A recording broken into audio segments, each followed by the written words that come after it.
The Dark Ages and pictures of war, poverty, sickness, and bad times in Europe during the Middle Ages tend to make us feel sad. But was it really that dark?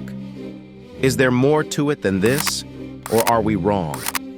We are going to talk about all the little things that people from all walks of life in the Middle Ages did, from lords to peasants, fighters to courtiers. We should finally look at this issue with an open mind, without making things up or trying to hide the truth. Now we'll go back to the Great Middle Ages and learn a lot about the people who lived there before us. Understanding life in medieval Europe.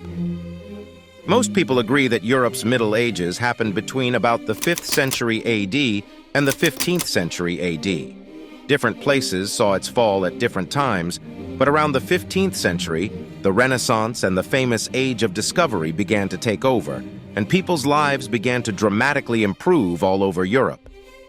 But what was life like for people who lived in medieval countries during this long time? Some people say it wasn't as bad as we think, but that's not really the case. Europe is big, and people in different parts of the continent lived in different ways. We can all say, though, that life in the capitals and big towns of Europe in the Middle Ages was not good, at least not by our modern standards of comfort. But the lives of those who stayed at their ancestral hearths in mountainous areas and faraway towns were very different. Mountain herder communities from the past, like those in the Alps, Pyrenees, and Carpathians, relied on their long-standing customs and ways of life that they had passed down from generation to generation. These kinds of lives weren't affected by the problems that come with living in cities or castle towns. In the end, their king did come to these towns, but life there was still better than in the town. To start our story, we will look at how people lived in the world's biggest cities in the Middle Ages. At the time, Constantinople, Paris, Venice, London, and Dublin were thought to be the most crowded and important cities in the Middle Ages. For example, in the year 500 AD, there were between 400,000 and 500,000 people living in Constantinople, which was very unusual at the time. Around the year 1300, there were about 150,000 people living in Paris and about 120,000 people living in Venice. But everyday life in cities was never great for regular people. London during the Middle Ages is a great example of this. Over the years, the number of people living there slowly increased until, around the year 1300, there were well over 100,000 of them. People knew London for having bad conditions and not being clean. Too many people living in too small of an area caused sickness to spread and cities to grow quickly. The districts were prone to fires because of the old ways of making them, and there were no sewers, so sewage ran through the streets. There are many sources from the time that go into great depth about what life was like in such a city. For example, rats run freely and there are lots of stray dogs. Animal bodies are often left out in the open, unattended. Not taking care of their cleanliness showed in the people, and was a big reason why the bubonic plague spread so quickly in the middle 1300s. A castle and all it entailed. During the Middle Ages, castles were the main places where people lived. It was hard to take care of and build a castle. Castles came in different sizes, but they were always home to area lords. Lords owned titles and lands, and the villages that lived on those grounds paid taxes to the lords. A lord had to promise to obey a king and help the king's army at any time in exchange. Sometimes a castle was made on a hill or a rocky point. It's clear that this was done for political reasons. For every castle, there was usually a village outside of it. These villages were generally full of craftsmen whose skills were needed for the castle to work. People like these worked as millers, bakers, blacksmiths, and butchers, farmers, and cooks. These sound like normal good jobs, and most of the time they were. But not all jobs at the house were so fun. A gong farmer was one of these famously bad jobs in the Middle Ages. In the Middle Ages, houses often used gravity to get rid of trash. In castles, there was a room that stuck out from the wall and was called the closet or secret. It was like a toilet or WC today. This was a normal seat for going to the bathroom, but there was one small catch. The waste would fall down the castle walls and into a hole in the ground. Most of the time, these holes were used as cesspits, where waste would pile up from the toilet high up. In bigger castles, the poop would sometimes fall into the water of a moat, which was a ditch around the castle for defense. Over time, the water turned smelly and foul, which was another way to keep attackers out. In either case, the sumps had to be cleaned out on time. And this was what a gong farmer did. The men had to dig the poop out of the hole and throw it away. Most of the time, gong farmers had to do their work while being covered in poop. This made their jobs truly awful. A lot of people died from the strong smell of human waste that they had to deal with. But that's how things really were in a house in Europe in the Middle Ages. There were huge, even enormous gaps between classes, and there was a lot of unfairness. The noble class's lords were powerful and wealthy, while those below them had few or no rights. A serf was the lowest class. A serf could live on the lord's land. In exchange for that right, they had to pay taxes, make things, and serve in the military. Not only that, but they also had no rights at all. For these people, being poor was common and maybe even the only thing they knew. When someone was poor, they had bad living situations and a short lifespan. People in Europe in the Middle Ages rarely lived past 40 or 50 years old for hundreds of years. Also, terrible things happened to children, and a lot of them died. Women would have as many as 10, 12, 15, or even 20 children if they didn't have birth control. But maybe only 2 or 3 of these children would live to be adults.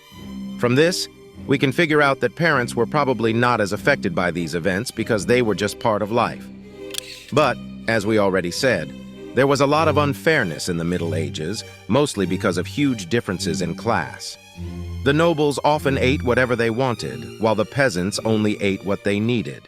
Finally, the nobles, lords, and kings were all greedy and wanted more power and money. The poor peasants who worked for them helped them reach their selfish goals. All guys had to serve in the military, no matter what. That's why you had to answer when the Lord called his flags. Not much would be gained by a poor man serving in the military unless he could steal. His wealth would grow thanks to the knight. Peasant troops were often used as a last resort or as a backup force. Trained men like knights, cavalrymen, and foot soldiers were the ones who actually fought effectively. When religion takes hold. During the Middle Ages, there was also a lot of race and religious unrest. Religion caused all the fights and pain during that time. It was by far the most important thing that happened. From the beginning of the Middle Ages on, Christianity spread like wildfire. The courts of Europe were only affected by it for political reasons. Kings only accepted Christianity to gain power and control. Over the ages, people who were not Christians were mistreated and forced to become Christians. These were the last pagans in Europe, the tribes of Lithuania and the nearby Finnic Sato tribe. There was also a lot of religious fighting. Muslim attacks caused huge fights and split Christianity and Islam in ways that don't go away to this day. Everyone in Western Europe's courts became Catholic, and anyone who tried to think or act differently was killed. Of course, there was no such thing as free speech in medieval Europe. And there was money behind it all. Wars, killings, shootings, and pogroms all had a golden glow to them. People were always trying to get richer, and they took advantage of the poor to do it. Gold was very valuable, and it made many people's minds sick. Greed, war, and money changed the traditional way of life of the classical time. The Jews of Europe set up merchant banks in Europe's biggest cities and started charging interest on loans. They also lent big amounts of money to Europe's most powerful leaders. When they started taking advantage of regular people, they were often pushed away. This way of giving loans is still used today, though it is bigger and more up-to-date. But not everyone in Europe in the Middle Ages had the same life. The Byzantine Empire, which was made up of Orthodox Christians, had a very different effect on Eastern Europe. People from different classes still lived in different ways, and there was still a lot of greed and war. In Eastern Europe, people mostly stuck to their old ways of life in the countryside, and there weren't many cities. They built a lot of monasteries because they thought it was important for people to follow orthodoxy. The monasteries worked like money. With the help of kings, the clergy got a lot more power and played a big part in how politics changed. Still, the peasants and simple folk who were in the poor classes had the same problems as the rest of Europe. They were poor, died a lot, were at war all the time, and had no rights. People in the villages didn't care about what was going on in the court, and soldiers who were forced to serve often didn't know what was going on in the kingdom. It might have a new name, a new area, or a new ruler, but word got around slowly. Still, the call had to be answered when a lord showed up. Without any plans and tired of life, these young and old men would travel far to fight in an unimportant war, where they would have to stand in line and die a horrible death in a faraway land. All for the sake of a wealthy lord who only wanted to get richer, but money made from blood could never buy freedom. We can't believe how many European fields are now littered with the bones of poor soldiers who died in war. Their dreams and hopes are buried with time and dust. Where were their homes? And who was sad that they didn't come back when they were supposed to? The answers to these kinds of questions are written on the ever-blowing northern winds and will never be found again.